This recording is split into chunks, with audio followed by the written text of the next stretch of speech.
Hello, my name's Peter Wren from the I Wanna Believe channel and welcome to Paranormal Encounters. Get ready to journey into the mysterious and unsettling world of the paranormal. In this gripping show, Paranormal Encounters, we delve into the lives of those who have come face to face with the unexplained. Through candid and heartfelt conversations, we bring you the graphic, personal and emotional stories of paranormal witnesses, revealing the chilling realities that lie beyond the veil.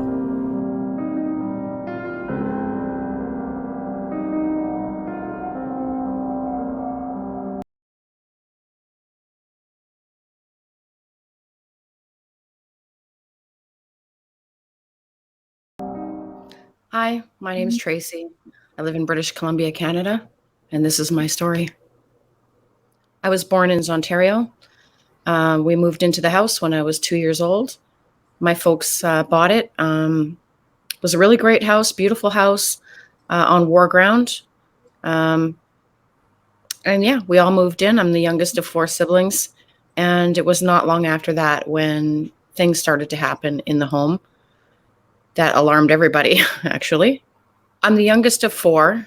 I probably remember the least about when it first started, and I think my siblings would all have their own stories of when it started for them. However, for me, it started. I don't remember exactly what age. I was young, but we used to hear sounds of people arguing and fighting coming from the upper level of the house that could not be explained. When no one was up there, there was no shared accommodation. This is a single family dwelling. And there was a time when that actually became so severe on one occasion that my father, who was a great skeptic of anything like this, kept all of us in the living room for an entire night, mom, dad, siblings, sleeping bags and all, to sleep in one room together because it couldn't be explained where all the commotion was coming from. My parents eventually did go and research the property after a number of years. And I know they found out some things. I know they found out that a grandmother and a child had passed away in the residence.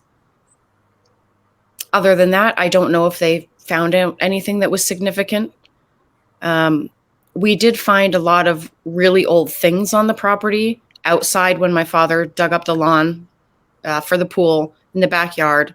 There was lots of coins, bullets, arrows, things like that there, and even in the walls in the home.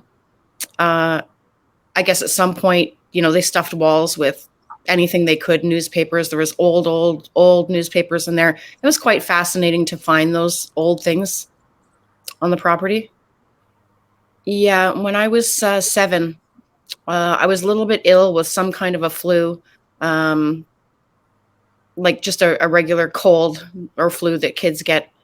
And it was at night, and I was lying in my bed. And what I perceived to be my mother came into my bedroom around the corner and grabbed me and started shaking me and screaming in my face. And then just left the room and disappeared. And me being very small, I absolutely burst into tears, screaming, and ran to my parents' room, woke up my parents to realize both of them were sound asleep in their beds. Um, so yeah, for a child, that was really frightening. And that's really the one, overt thing that I had happen to me in that house. My parents eventually sold the home when we were ready to move. We lived in that house for, I believe, 13 years. So my parents sold the house. We bought somewhere else a little while later, but I remember in between houses we lived in an apartment for a little while, and they did purchase another home. Um, the people who bought it from us at that time was a middle-aged lady and her elderly mother, and they moved into the home, and we were updated less than a year later that they flipped the house and moved out of it immediately, sold it. From what I understand, in that house, in the downstairs bedroom that was actually once my sister's room, that's where the elderly mother's room was. She wasn't able to go up and down the stairs. And at some point, the curtains in that room caught fire, which I found to be unusual because there's no heat source in that room whatsoever. At one time, there was a really old water radiator, but that's about it. And they sold the home right away. And then there were many owners after that. Nobody kept the house longer than a year or two. It's been flipped repeatedly since then. Well, there were many, many incidents. I just spoke of the one for me that was, the worst incident. But it did. Yeah, I did feel afraid all the time. But when we moved from the home, I felt that was relieved pretty much immediately after moving from there. But I don't believe that whatever was in that house has ever really left me. And I think it doesn't really matter where I live. This has been an issue my whole entire life. And so therefore, I don't necessarily I feel it started in that house, but I don't feel it's ever left me. So I don't feel like it's the homes that I've lived in. I feel like it's me. That much I know. My name is Linda Quirino, and I've been a paranormal investigator for 42 years, which is a long time. And I'm so pleased to be able to comment on Tracy Lynn's experiences, because there's a lot there that if you are into the paranormal or a paranormal investigator, that you perhaps have encountered before. There's a lot of common denominators of experience. So let's jump into it. Now, so she was 2 years old when she moved into this home, and she did say that it was on war ground, which I thought was very interesting. A lot of houses that are built on land that was, let's say, used for things like war do often have residual energy. I mean, people talk about houses being built that are new and they wonder why they're haunted. It's not the house particularly, it might be the land. So that was an interesting thing that she mentioned, that it was on war ground. Another thing that she said was that they would hear sounds like arguing and fighting on the upper level of the home. And that was interesting too, because that seems to me that it might be perhaps a residual haunting in this case. So that's sort of a replay of some kind of traumatic event, because an energy imprints on a particular location. So it could be that something happened in the home or on the land that caused arguing or fighting or something like that. And it was replaying and replaying. So it was interesting that they all basically slept in the same room on one occasion, because they were a little bit trepidatious about going up to the upper level of the home. So that was kind of interesting. And it was also interesting too that she mentioned that her father was a skeptic, and that was the only time that they all slept on one level, because obviously there was something there that was upsetting him. And I don't know, my skepticism would be challenged in that case. They did do research. A grandmother and a child had passed in the home. That's interesting. But what was really interesting was that they found a lot of old stuff on the grounds and in the walls too. Old newspapers, coins, bullets, arrows, things like that. Old objects can really hold a lot of energy, and it can sort of keep that energy in the location where it's found. So it could very well be that some of these objects held a lot of energy, which could have contributed to the haunting of the home. She did mention a really awful experience when she was about 7 years old, and she was very ill with a flu and a cold.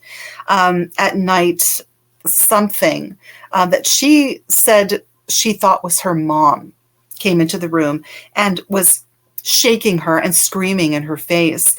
And then when she ran to her parents' room, they were in bed. So that was really upsetting. It certainly would be upsetting to me, thinking that that had been my mom, and it wasn't my mom. It just was really interesting, because a lot of spirits, a lot of entities can be disguised as something else. You know, you've heard the old adage that there's a little girl in my home, but it's not really a little girl. It might be something else. Well, ghosts and spirits can disguise as other things. So to get her attention, it was shaking her, and it was her mom. But then when she realized it wasn't her mom, well, that was a little upsetting. They did move. They sold the home. They were there for 13 years. Someone else bought it. And then she mentioned something about that the people who bought it didn't stay long. They fixed it up. They sold it again. And they sold it quickly, really, after buying, and that there was a fire. So there was spontaneous combustion somewhere in the house. People do often talk about little fires being started in the home. Fire is energy, and often people talk about fires being started in homes that have activity. So I thought that was interesting that she would talk about that. And that there would be no reason for fire to have been started in that particular room in the home. But we all know that when a home is haunted, it changes hands frequently. So it's not surprising that this house would be the same thing. Not many people stay in a house that's haunted. One thing, if we go back a little bit, when she was ill at 7 years old and saw this thing, I just wanted to talk a little bit about illness and about not feeling well. And when you're not feeling well, you know, you're in a weakened state. And sometimes when you're in a weakened state, you do experience paranormal activity because you're receptive to it. There's something within your subconscious when you're in a weakened state that will make you more susceptible to those kinds of experiences. So I thought that was interesting. At the end of her story, she said that somehow what was in that home never left her. And I thought that was really interesting. Many people who have had hauntings in their lives really do say that whatever it was, it comes with them. There's a part of whatever it was in the home that stays with them. And I don't know if it stays with them as an entity, as an attachment. That could possibly be the case.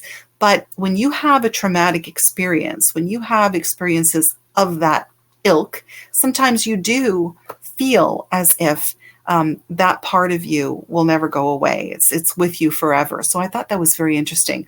Almost like the haunting was in her, and she will forever remain changed because of that haunting. So thank you so much, Tracy Lynn, for sharing your story. And that was really great.